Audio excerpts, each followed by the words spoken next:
Allons-y, avant que l'histoire ne commence, rappelez-vous ceci. La tromperie n'est pas toujours révélée par une tache de rouge à lèvres ou un reçu secret. Parfois, cela commence par une phrase qui ressemble soudainement à du service client.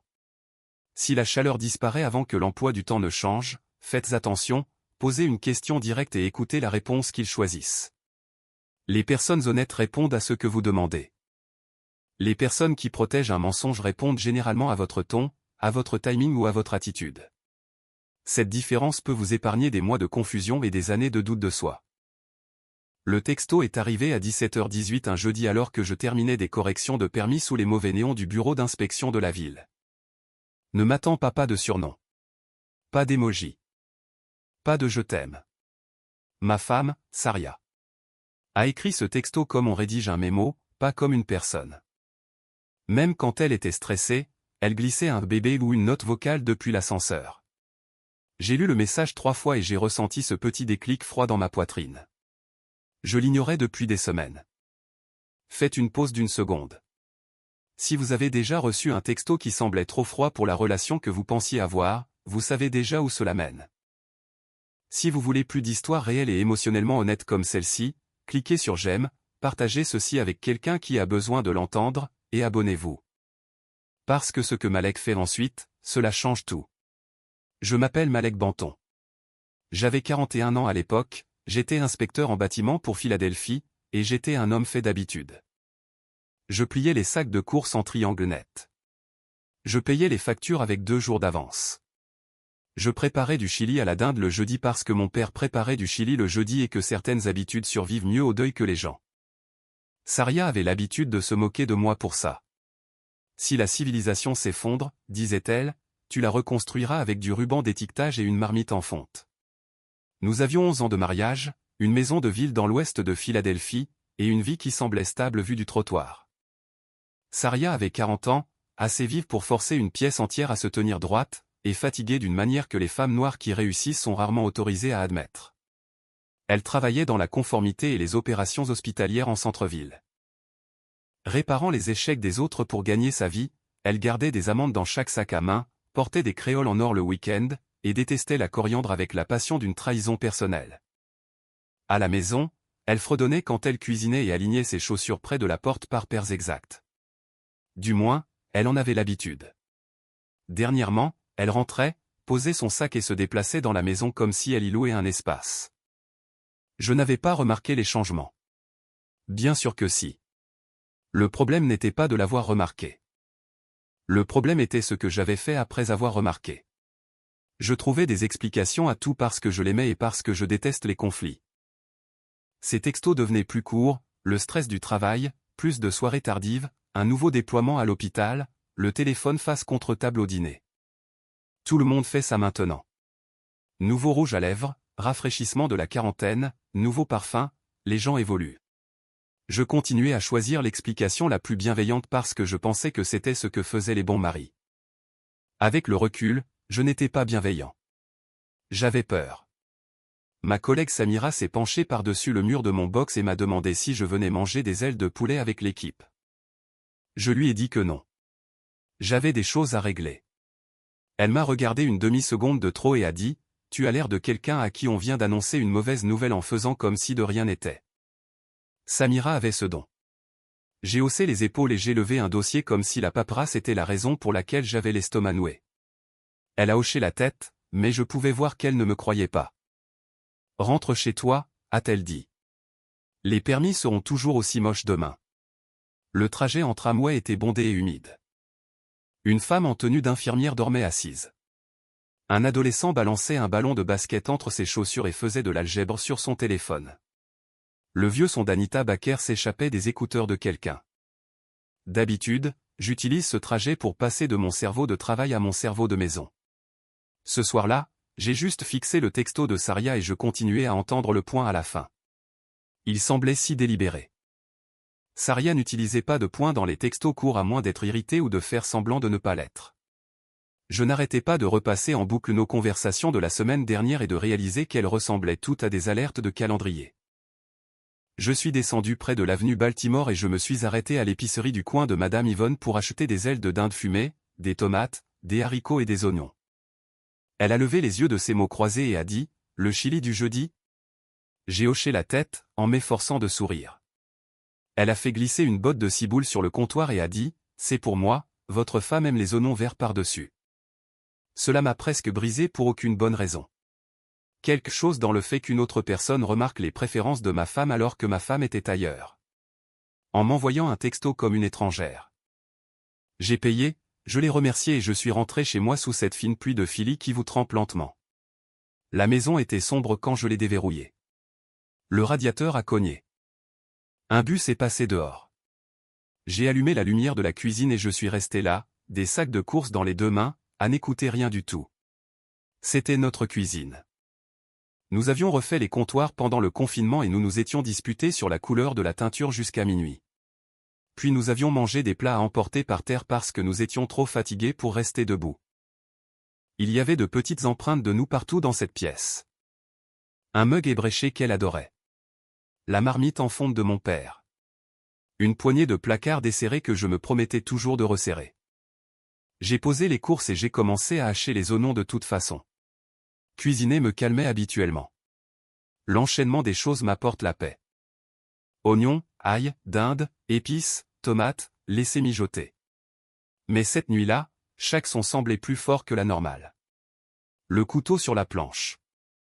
La hotte au-dessus de la cuisinière. Mon téléphone vibre une fois puis redevient silencieux. Je l'ai vérifié. Rien de Saria. Je me suis répété que le personnel hospitalier travaille tard et mange parfois avec des consultants et que tout cela pourrait être ordinaire. Mais mon corps était en avance sur ma logique. Je n'arrêtais pas de jeter des coups d'œil vers l'escalier comme si la vérité était à l'étage, attendant que j'arrête de faire semblant de ne pas l'entendre. Je suis monté me changer et j'ai senti un parfum dans notre chambre que je ne connaissais pas plus fort. Juste différent. Saria portait le même parfum chaud et ambré depuis des années. Celui que je lui avais acheté après que nous nous soyons remis ensemble après l'université. Ce nouveau parfum était vif et cher. Quelque chose avec de la poire et du poivre dedans. Je me tenais près de la commode avec une chaussette à la main, me sentant ridicule d'avoir remarqué. Mais le mariage vous forme aux détails infimes. Vous apprenez les rythmes respiratoires, les bruits de pas, le son d'un soupir. Vous apprenez la différence entre je suis fatigué et laisse-moi tranquille. Vous apprenez quand l'air change. Sa tablette reposait sur une table de nuit sous des classeurs de politique hospitalière et un livre de la bibliothèque qu'elle avait été trop fatiguée pour finir. Nous connaissions nos codes d'accès respectifs parce que c'est à ça que ressemblent les longs mariages quand la facture du câble arrive à échéance et qu'une personne oublie tous les mots de passe. Mais nous n'étions pas du genre à vérifier les appareils de l'autre. Je m'en vantais même souvent. Je me suis assis sur le bord du lit et j'ai fixé la tablette pendant un long moment. C'était le premier moment où j'aurais pu choisir différemment. J'aurais pu m'éloigner et lui demander directement. J'aurais pu protéger ma propre image de moi-même un peu plus longtemps. Je l'ai ramassé. Je ne vais pas prétendre avoir été noble. J'avais peur et je voulais la vérité avant qu'elle n'ait la chance de l'arranger. Ma main tremblait tellement que j'ai mal tapé le code la première fois. Ces emails semblaient normaux. Invitation à des réunions, note d'audit, suivi de budget. Puis une bannière de messages à clignoter en haut. Marc, même rooftop à 20h30. Porte la verte. J'ai senti mon estomac se nouer. Si fort que j'ai dû poser la tablette sur mes genoux. Marc, je connaissais Marc. Marc de la consultation. Marc dit que la direction panique. Marc est agaçant mais utile. Porte la verte. J'ai ouvert la conversation et j'ai regardé mon mariage se plier en temps réel. Ça a commencé de manière professionnelle. Puis privée. Puis intime. Ils échangeaient des plaintes concernant des collègues. Puis des blagues. Puis des photos. Photos dans le miroir de l'ascenseur. 2 verres de cocktail. Une vue sur la ville depuis un toit. Tu étais incroyable aujourd'hui. Arrête. Tu sais que c'est vrai. Ta bouche me manque. J'ai arrêté de faire défiler et j'ai juste fixé cette ligne jusqu'à ce qu'elle devienne floue. Il n'y avait pas de décoration dramatique. Pas de je quitte mon conjoint. Juste un langage parallèle. Construit un message à la fois. C'était en quelque sorte pire. Il ne se contentait pas de se cacher. Il construisait un deuxième petit monde. Puis j'ai trouvé une capture d'écran qui m'a vraiment vidé. Une réservation dans un club de jazz à Center City où Saria et moi allions à chaque anniversaire. Elle la lui avait envoyée avec revanche aux dominos. Pas de triche cette fois. Les dominos, c'était notre truc. Mon père me l'avait appris dans la salle des fêtes d'une église quand j'avais 10 ans et Saria avait appris après notre mariage parce qu'elle détestait perdre contre moi à quoi que ce soit. Elle faisait exprès de mal compter juste pour me faire rire. L'avoir transporté l'un de nos rituels privés dans cette conversation, c'était comme si quelqu'un se promenait dans notre maison avec mon peignoir. J'ai posé la tablette et je me suis précipité en bas parce que le chili accrochait.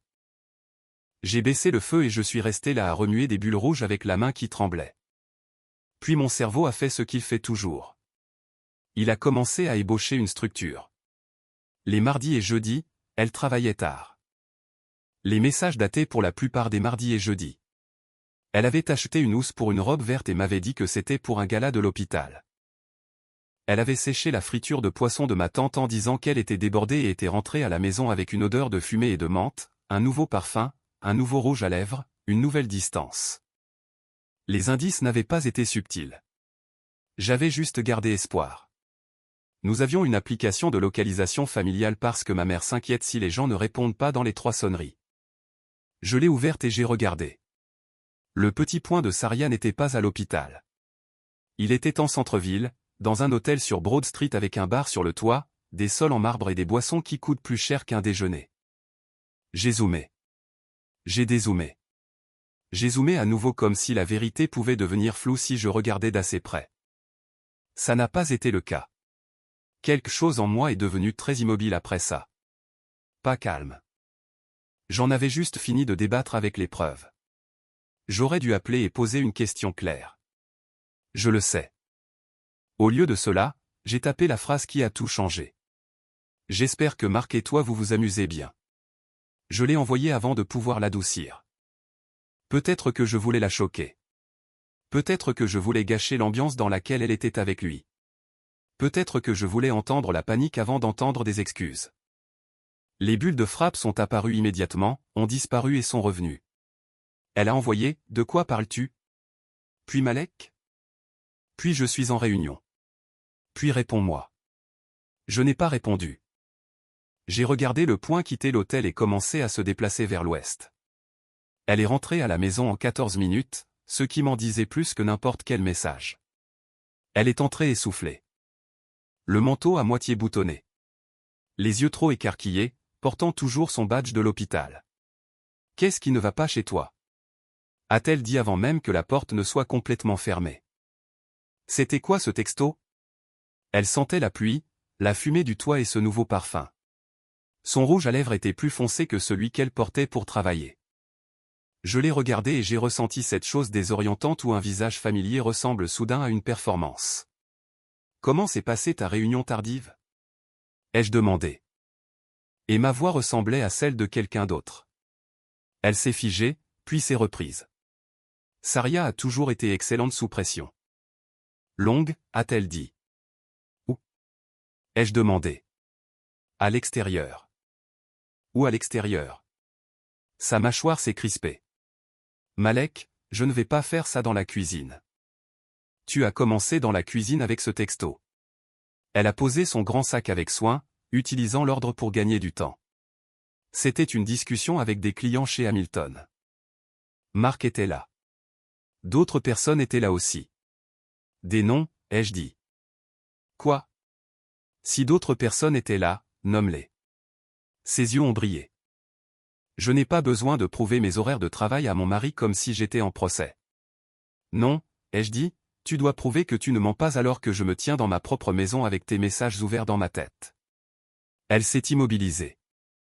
Quel message ? A-t-elle demandé, de manière trop contrôlée. Ne fais pas ça, ai-je dit. J'ai vu la conversation avec la robe verte. Ta bouche me manque. Les dominos à notre endroit habituel.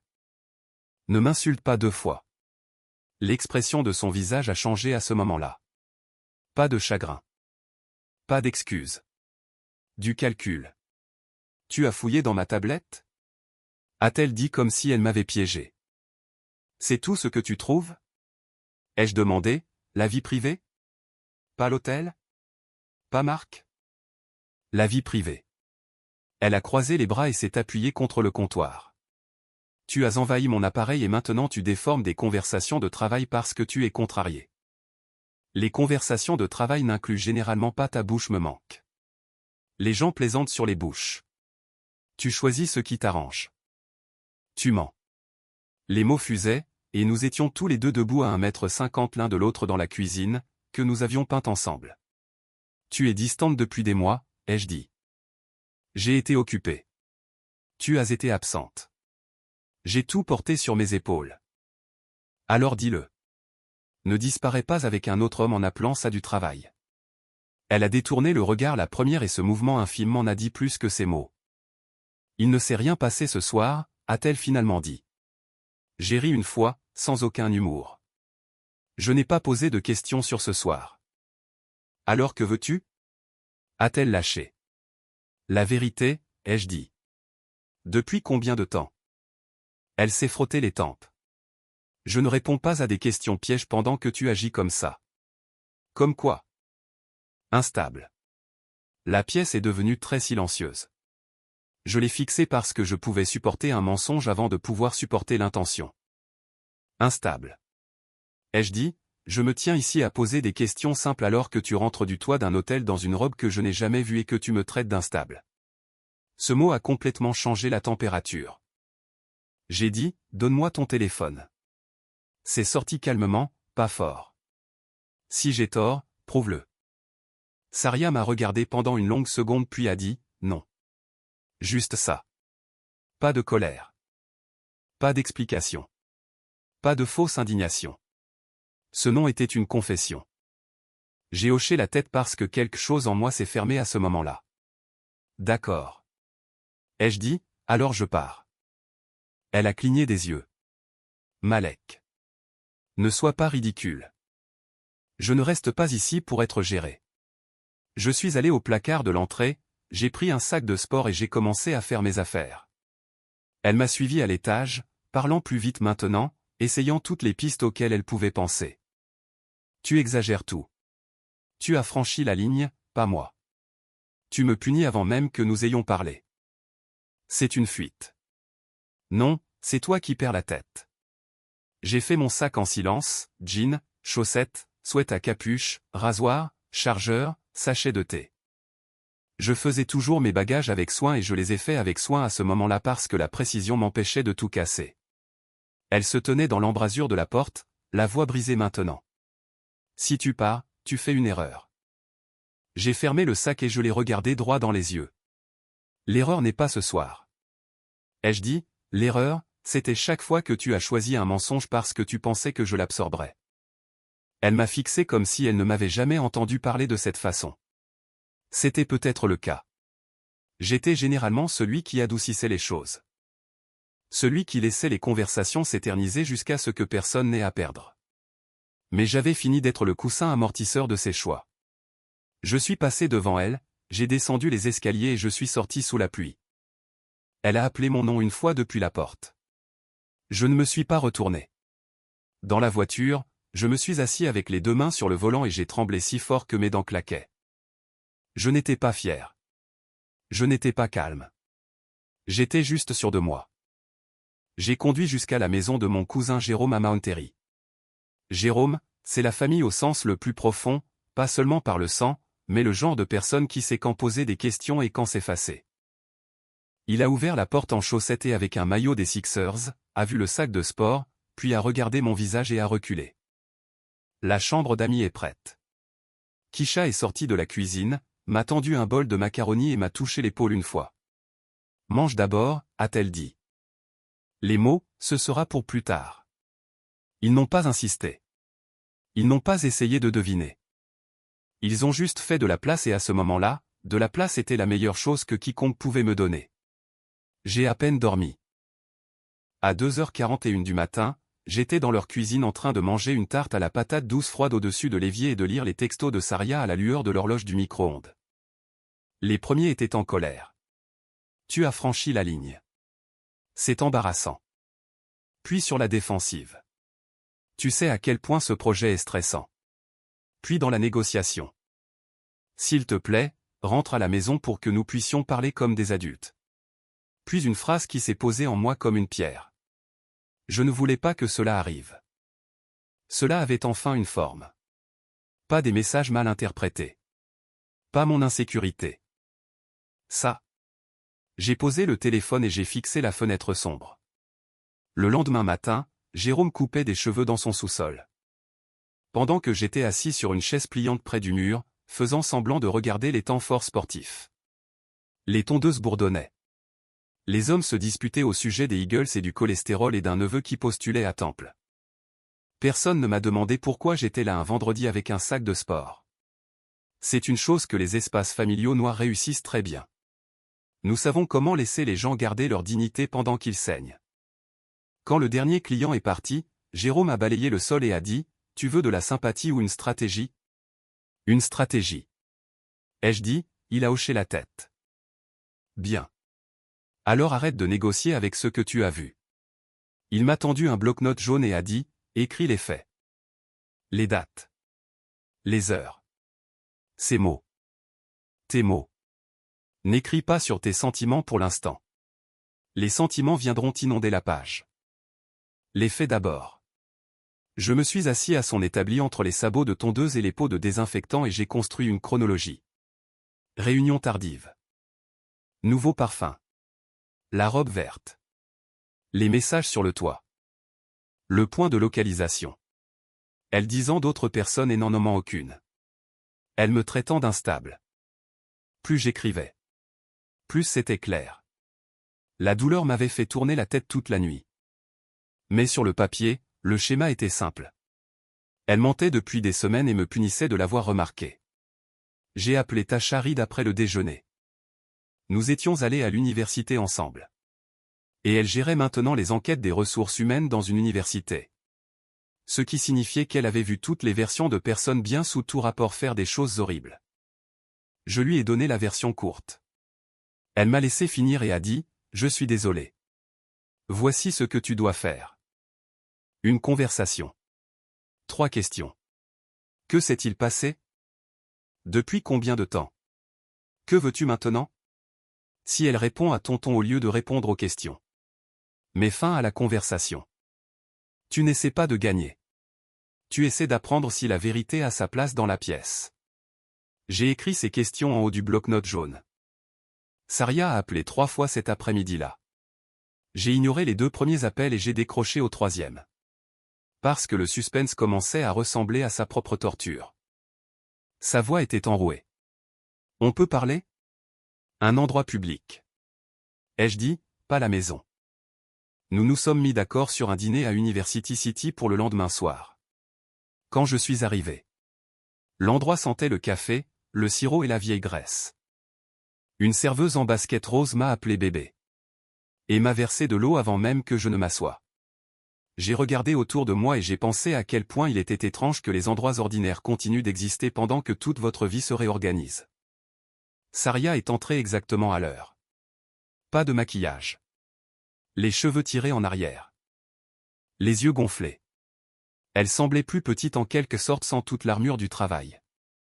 Nous avons commandé parce que la serveuse se tenait là à attendre, et le chagrin ne vous dispense pas des menus. J'ai gardé les 3 questions de Tasha ouvertes sur mon téléphone et j'ai posé la première. Que s'est-il passé? Saria a fixé la table et a dit, j'ai franchi la ligne avec Marc. Pas suffisant. Ai-je dit, que s'est-il passé? Elle a dégluti difficilement. Nous nous sommes rapprochés. Nous avons commencé à parler en dehors du travail. C'est devenu émotionnel. L'as-tu embrassé? Oui. As-tu couché avec lui? Un long silence. Oui. Le restaurant a semblé reculer de quelques mètres après qu'elle l'ait dit. J'ai demandé, depuis combien de temps? 7 semaines. A-t-elle dit, peut-être 8 si l'on compte avant que ça ne devienne physique. Elle pleurait maintenant mais essayait de ne pas faire de scène. Tamponnant son visage avec une serviette comme si les larmes étaient une fuite qu'elle pouvait contenir avec de la pression. J'ai posé la dernière question. Que veux-tu maintenant? Elle m'a regardé et a dit, je ne veux pas te perdre. J'ai secoué la tête. Ce n'est pas ce que j'ai demandé. Veux-tu ton mariage ou veux-tu cette liaison? Elle a ouvert la bouche et rien n'est sorti. Puis elle a murmuré, j'y ai mis fin. Ce n'était pas la question non plus. Elle a pressé ses paumes contre la table. Je ne sais pas comment répondre d'une manière qui ne me fasse pas paraître terrible. Essaie quand même. Ai-je dit? Elle m'a alors regardé droit dans les yeux et a dit, une partie de moi voulait encore les deux hier. Je déteste dire ça. Je déteste que ce soit vrai. J'y ai mis fin après ton texto parce que la réalité m'a frappé d'un coup. C'était d'une honnêteté brutale et j'ai presque respecté ça. Presque. Je me suis levé, j'ai laissé de l'argent sur la table et j'ai dit, appelle un avocat. J'ai emménagé dans une sous-location meublée à Fairmount le lendemain, une chambre, un canapé affaissé, une lampe sans abat-jour et une vue sur un mur de briques assez proche pour le toucher si la fenêtre s'ouvrait plus grand. Je suis retourné au travail parce que les inspections de la ville se fichent que votre mariage s'effondre. J'ai escaladé des cages d'escalier inachevées à Kensington, je me suis disputé avec des entrepreneurs dans le sud de Philadelphie et j'ai rédigé des avis de correction dans mon camion pendant que mon téléphone s'illuminait avec le nom de Saria.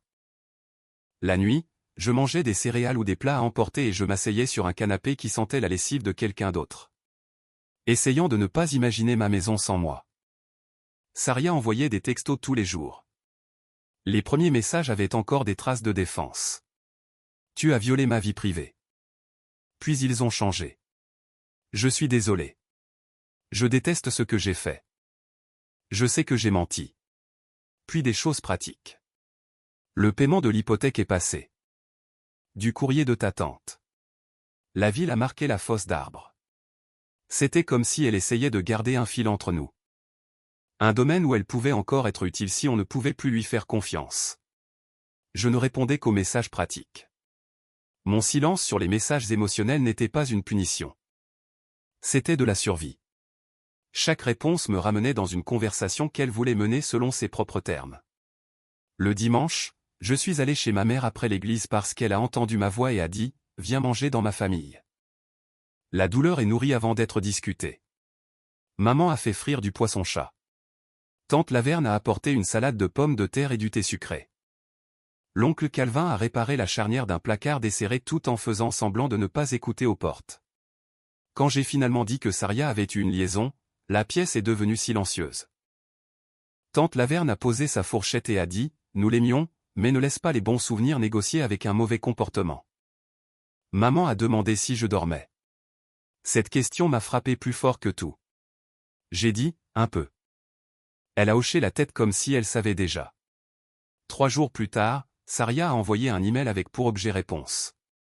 Il faisait 2 pages et c'était la première chose qu'elle écrivait qui ressemblait à une personne au lieu d'une stratégie de défense. Elle admettait la chronologie. Les chambres d'hôtel. Les mensonges. Elle a écrit qu'après le déploiement du logiciel à l'hôpital, elle et Marc étaient en mode de crise constant et avaient commencé à décompresser ensemble après les heures de travail. Elle l'a appelé une liaison d'ego avant qu'elle ne devienne physique. Elle a dit que voir son nom dans mon texto avait brisé l'histoire qu'elle se racontait. En pièce jointe de l'email se trouvait une lettre de démission du réseau hospitalier. J'ai lu cet email 4 fois. Il faisait plus mal parce qu'il était précis.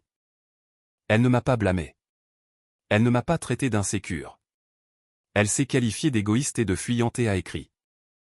J'aimais être admiré par quelqu'un qui ne me demandait pas de rendre des comptes. Cette phrase ressemblait exactement à Saria une fois qu'elle avait enfin arrêté de se cacher. La lettre de démission m'a stupéfié aussi.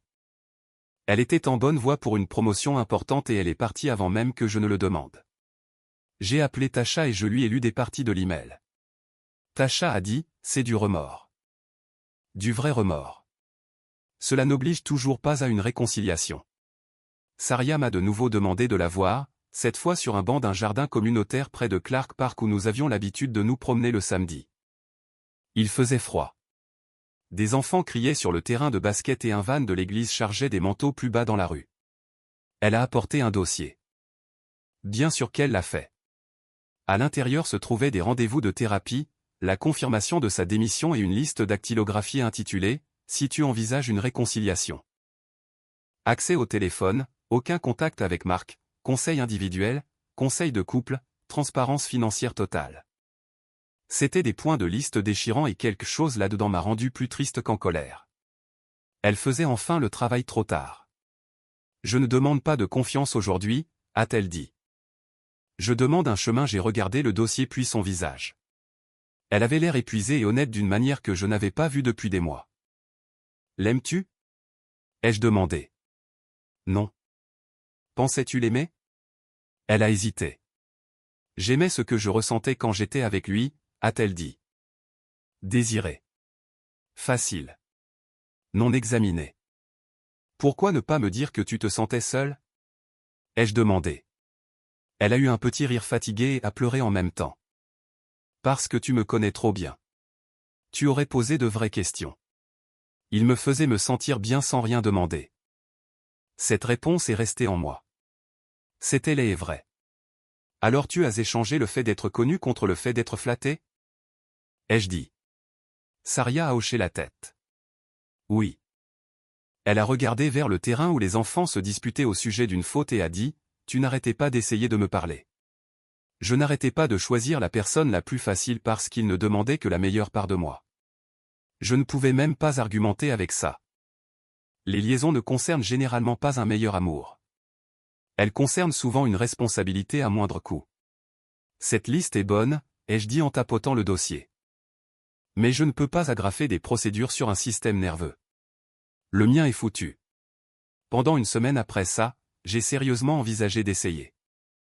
Je dois être honnête à ce sujet parce que la fierté modifie la mémoire. J'ai imaginé la thérapie. J'ai imaginé me rapprocher lentement. J'ai imaginé que nous reconstruisions avec une structure, des règles et une transparence douloureuse.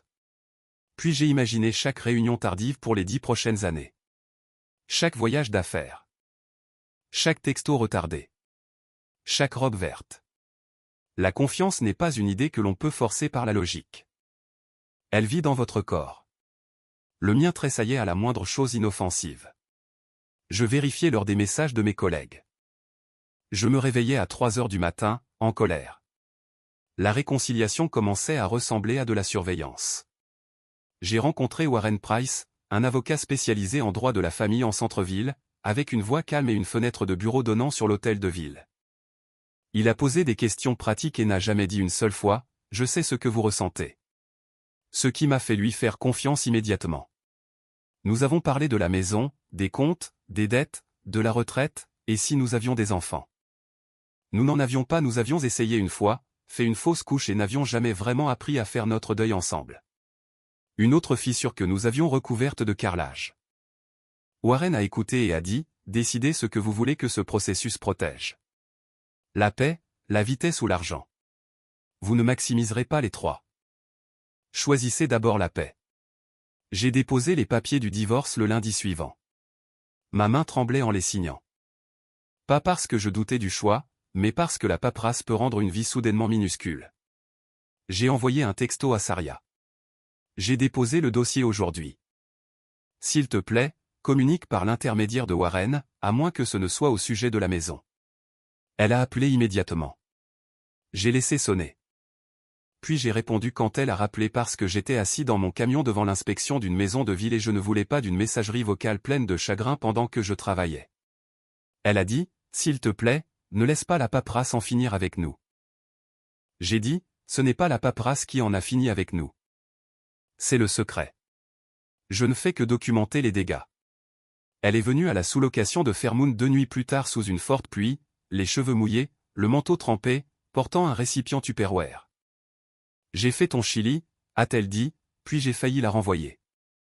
Au lieu de cela, je l'ai laissée entrer parce que mes voisins écoutaient déjà trop à travers ces murs fins. Elle s'est tenue dans mon petit salon, regardant la lampe nue, le linge plié, la pile de dossiers sur une chaise. Tu es vraiment parti, a-t-elle dit doucement. Je savais que tu étais parti, mais on dirait que tu as construit une vie sans moi en une semaine. J'ai construit un endroit pour dormir, ai-je dit. C'est différent.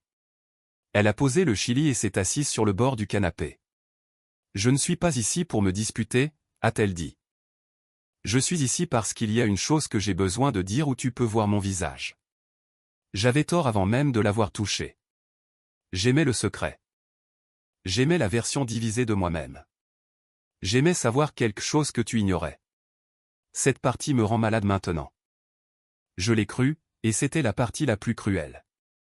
Si elle était venue sur la défensive, partir aurait semblé simple. Des remords honnêtes rendent les choix difficiles encore plus difficiles. Me détestes-tu?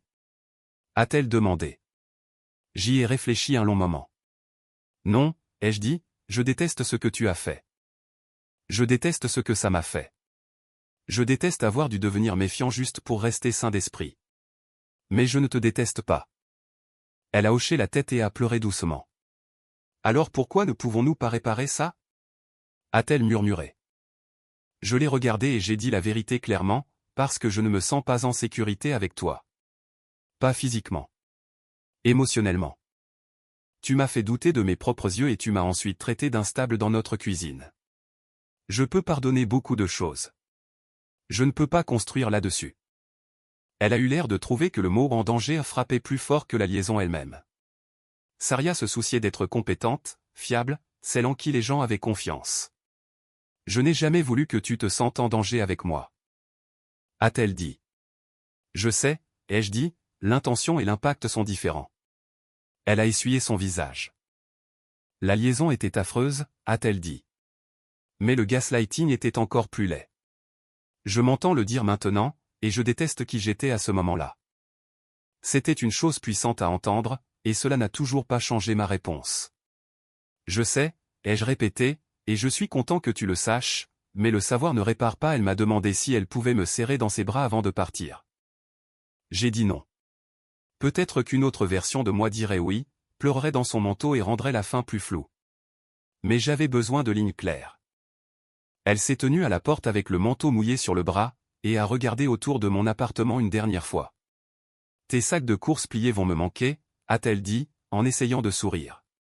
C'était une chose tellement petite et spécifique que ma gorge s'est serrée.